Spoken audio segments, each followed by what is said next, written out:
Nos encontramos aquí en entrevista con Héctor Sevilla, que nos va a hablar sobre su nueva publicación, Asombro ante lo absoluto, 8 actitudes en presencia de lo sublime. Héctor Sevilla es doctor en filosofía, miembro de la Asociación Filosófica de México y de la Sociedad Académica de Filosofía de España. Es profesor e investigador de la Universidad de Guadalajara.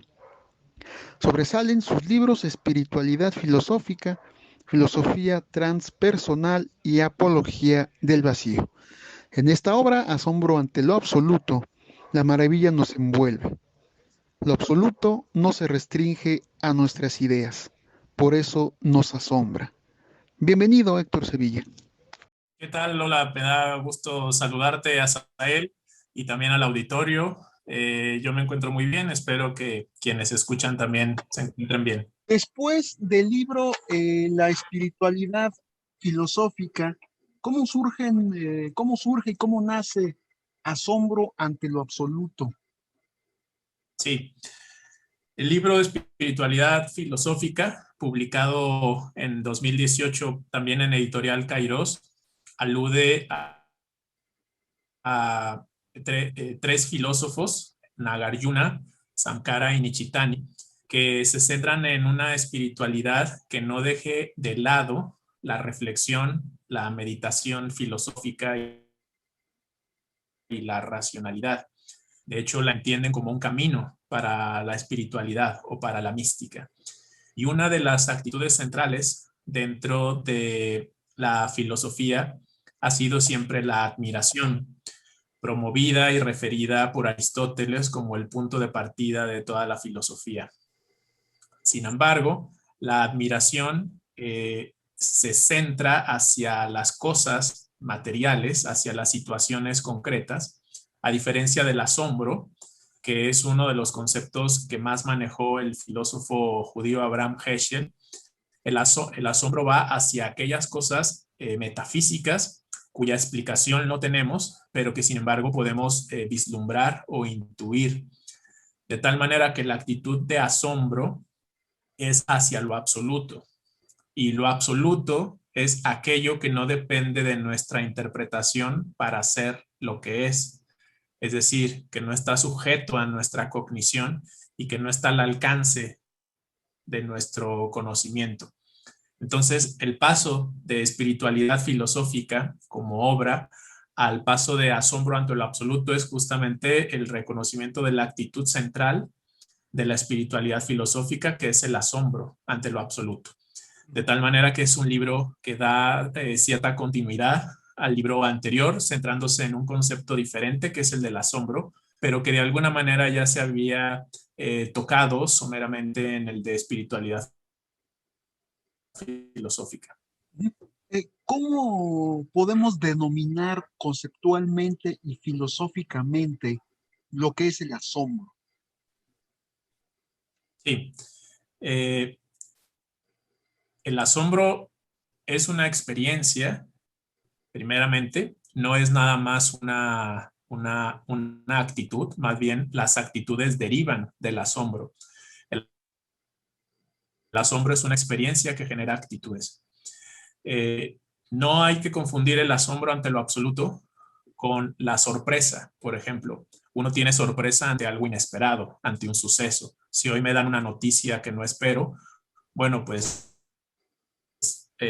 posiblemente eso me genere sorpresa, pero la sorpresa es hacia algo concreto, así como la admiración es hacia cosas tangibles.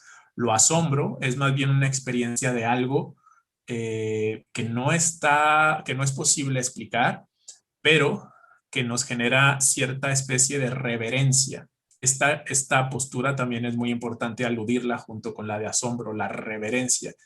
La reverencia surge del reconocimiento de nuestra pequeñez y el reconocimiento de algo, no necesariamente alguien, pero sí algo mayor, más grande, que nosotros podemos vislumbrar. Entonces, el asombro va hacia el lado de la experiencia, no necesariamente sensorial, sino incluso transsensorial, ante una, ante no un hecho, sino ante algo que es superior a nosotros.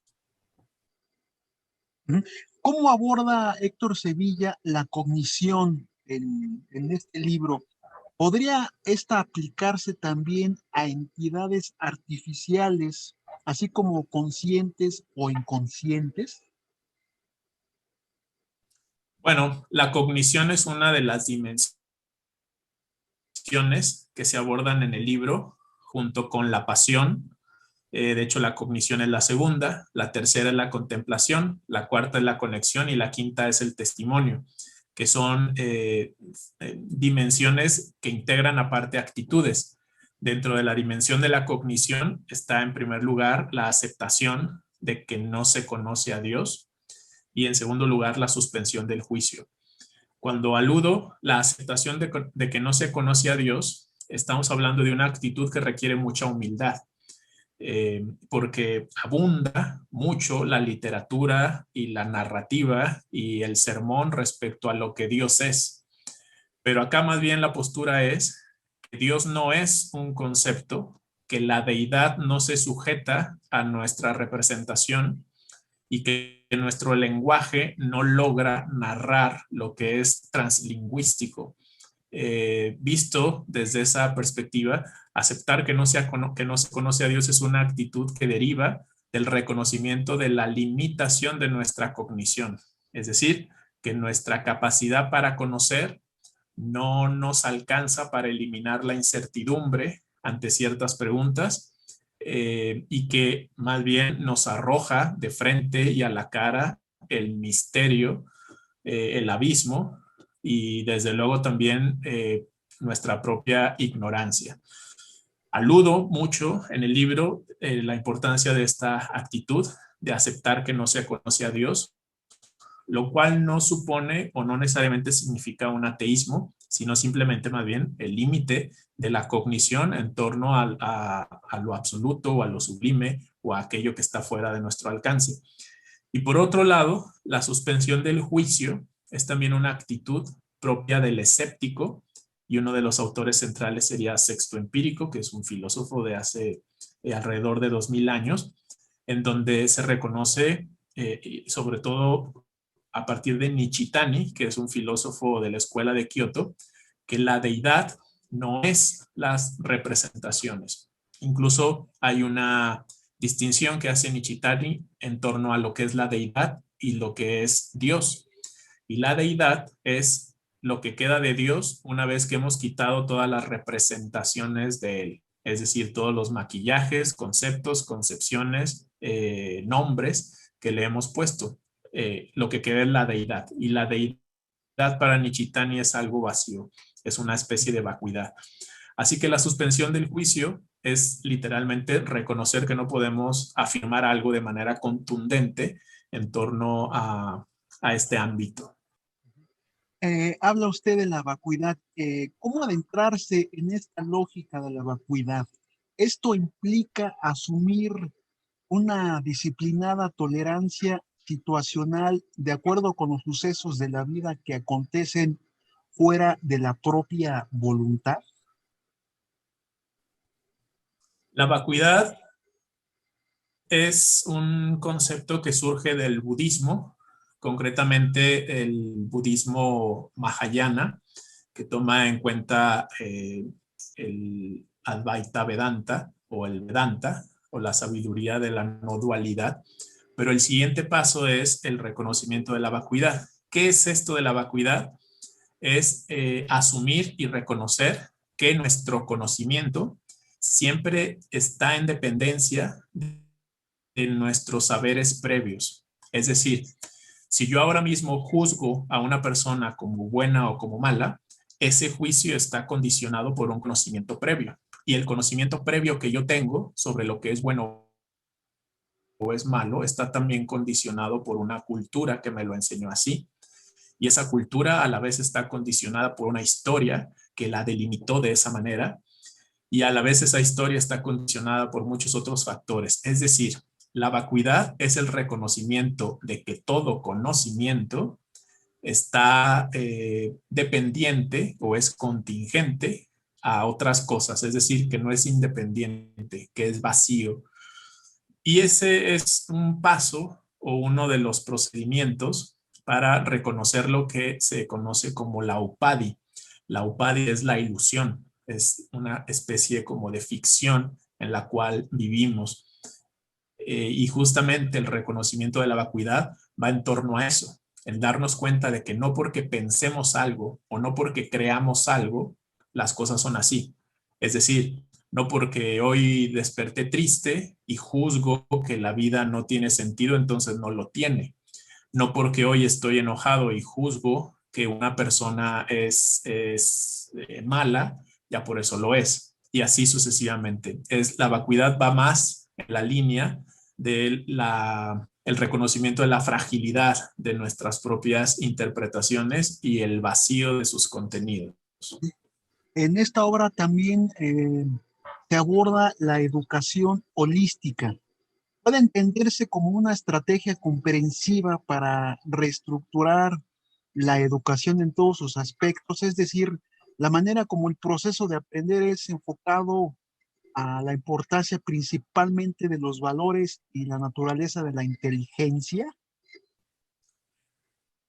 Bueno, a diferencia de la educación integral, la educación holística no solamente se queda en integrar varias disciplinas académicas o actividades lúdicas, artísticas y tecnológicas, sino que la educación holística implica una consideración de la presencia del ser humano en el mundo y de su lugar en el cosmos, es decir, aceptar la condición cósmica de lo humano, promover la conciencia comunitaria, la conciencia social, la conciencia planetaria, y también facultar la dimensión espiritual o trascendente de la conciencia.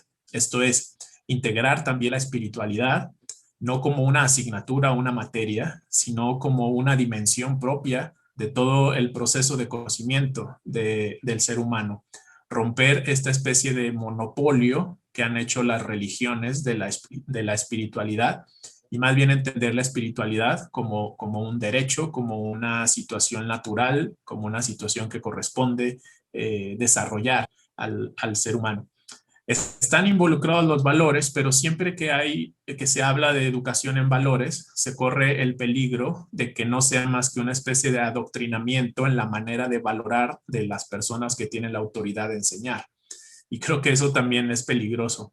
Entonces, no una educación en valores, sino una educación que genere individuos críticos capaces de forjar virtudes, no solo hacer valores. Que la diferencia entre el valor y la virtud es que el virtud lleva a la práctica aquello que uno valora. Y sin embargo, un valor se queda simplemente en la ubicación conceptual de lo que es correcto hacer. De tal manera que la educación en valores es bastante limitada. Sería muy distinto la educación crítica para forjar y vivir las virtudes. Y aún más allá, una educación holística que ya no se centre tanto en el individualismo ni en la necesidad de vencer al otro, sino más bien en la construcción comunitaria de una sociedad mejor. Uh-huh. Aquí lanzo una siguiente pregunta específica. ¿A quién va dirigido Asombro ante lo absoluto? Y pregunto esto porque precisamente otro de los temas y elementos fundamentales que se abordan es la conexión y la empatía. Es decir, ¿cómo recobrar la empatía? ¿Cómo conectar con el lector en este sentido con esta obra? Sí, bueno, este libro no va dirigido a quienes quieran una espiritualidad sencilla, simple, de 2 o 3 días y reflexiva, es decir, que no genere reflexión. De este tipo de espiritualidad o pseudo espiritualidad, que simplemente es el seguimiento de gurúes o de doctrinas que proponen la sumisión o la obediencia ciega. No, es más bien un texto que va dirigido hacia las personas que también ubican que la espiritualidad se funda y se edifica en el entorno pensante y en la reflexión del ser humano y en la humildad y en la apertura a lo social. De ahí que se conecta el tema de la empatía que has aludido, porque no hay espiritualidad sin compromiso social, No hay vida espiritual sin interés auténtico por los demás. No hay realmente una vida entregada al misterio, sino hay una manifestación concreta y abierta contra la opresión. No hay retiro auténtico que no suponga una corresponsabilidad, ¿sí? Entonces, creo que también es infantil de pronto pensarnos como seres de luz nada más, y es también importante ubicar nuestros ámbitos de oscuridad, nuestras sombras, ver que somos también personas con problemas, con traumas, con defectos y con muchas situaciones más. Así que la empatía es conectar con aquello en el otro que también me refleja y que refleja lo más íntimo de lo humano.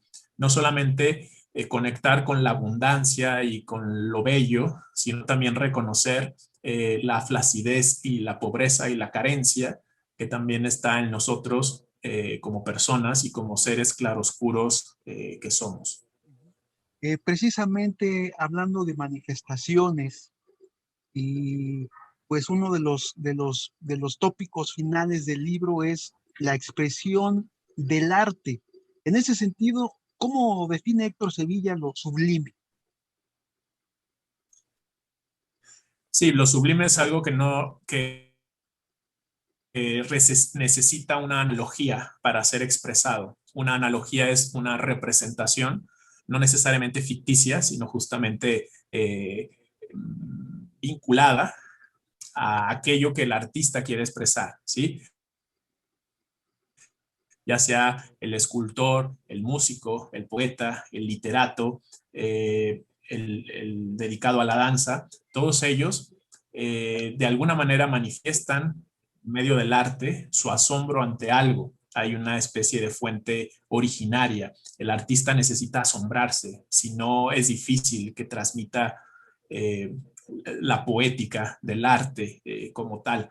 De tal manera que doy mucha importancia en este libro, sobre todo en la parte final, aludiéndolo como una actitud ante el asombro, la manifestación artística, porque implica la concentración, implica evitar la distracción, implica reconectar con aquello que inspira y también tomar el asombro como un punto de partida de una experiencia que yo llamo y muchos otros llaman transpersonal, es decir, de una experiencia de contacto, de relación o de encuentro con algo más allá de lo humano.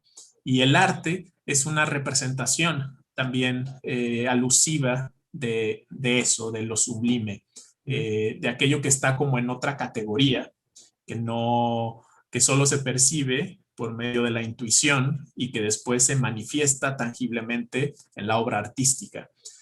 El espectador, de pronto, cuando sensibilizado, también es capaz de ubicar esa especie de manifestación de lo sublime en la obra artística. Precisamente, no solamente somos espectadores, sino también lectores. Pues va la invitación precisamente al lector que nos escucha y que pues está viendo a Héctor Sevilla en esta grata charla, a que se acerque a Asombro ante lo absoluto, que finalmente pues cada lector tendrá su propia interpretación a través de esta manifestación de las ideas de Héctor Sevilla. ¿Qué sigue después de la publicación de esta obra? Bueno, lo que sigue es continuar profundizando, porque estas temáticas no se agotan, hay siempre algo nuevo que abordar y yo estoy profundizando en el ámbito del budismo, pero también del judaísmo y de la cábala. Y mi interés es continuar en la línea de la filosofía de la religión y centralmente en el tema o en la línea de investigación de la nada o del vacío o de la carencia, pero de cómo esto no necesariamente lleva a un nihilismo depredador, sino que es un punto de partida para el desarrollo de algo más, de algo constructivo, para edificar, ¿no? Así como cuando se construye un gran edificio, primero hay que ir hacia abajo de la tierra, hacia los cimientos. Creo que es algo muy similar en torno a la espiritualidad y a la filosofía en sí, que es profundizar y a partir de ahí edificar. Entonces, lo que sigue es justo eso. Hay también algunos otros textos que están por venir en este mismo año y en otras editoriales. Hay también un libro de ética que he preparado para mujeres, una ética en concreto para mi hija, que se llama Sofía, una especie de ética para Sofía, similar a aquello de ética para Amador, pero que finalmente Amador era el hijo de Sabater, pero esto es Sofía, que es pues una hija adolescente que recién cumplió 15 años y fue uno de mis proyectos este año elaborar un libro de ética en torno a ella, no para que lo siga como si fuera un código libro que genera la reflexión y que va y está orientado justo para las mujeres, Ujú. para la mujer, ¿no? Para la adolescente. Pues vamos a estar pendientes precisamente de estos proyectos tuyos pues deseando que esta publicación Asombro ante el Absoluto pues continúe su camino y que atraviese muchas manos de varios lectores. ¿Dónde podemos seguir a través de las redes sociales a Héctor Sevilla? Bueno, hay una página web que es www.hectorsevilla.com. También en Facebook estoy como Héctor Sevilla Godínez.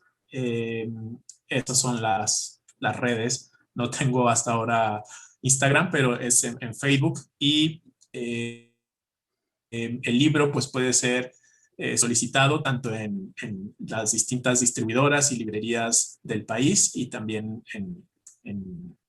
bueno, no sé si puede decir páginas y todo eso, Sí, adelante. pero bueno, pues Editorial Kairos tiene una venta directa en Amazon. Editorial Kairos tiene su sede en Barcelona, pero tiene también una distribuidora en México que es Nirvana Libros y tienen la venta directa por medio de Amazon. También hay por ahí algunas de estas obras en Mercado Libre. Entonces, yo invito a que estos textos sean leídos, a redescubrir la filosofía, porque es común que de pronto ante la filosofía las personas tengan una idea, se quedan con una idea de acuerdo a cómo haya sido su profesor de la preparatoria en filosofía o algo así, o sienten que es algo muy difícil y complejo, incluso ajeno, pero creo que la filosofía es una actitud que nos corresponde a todos, es un derecho que hay que ejercer, el filosofar, y no es nada más propio de eruditos que están pomposamente hablando en algún lugar, sino que es algo que pertenece y que es el derecho de todo individuo pensante, y a partir de ahí podríamos construir sociedades más auténticamente democráticas también.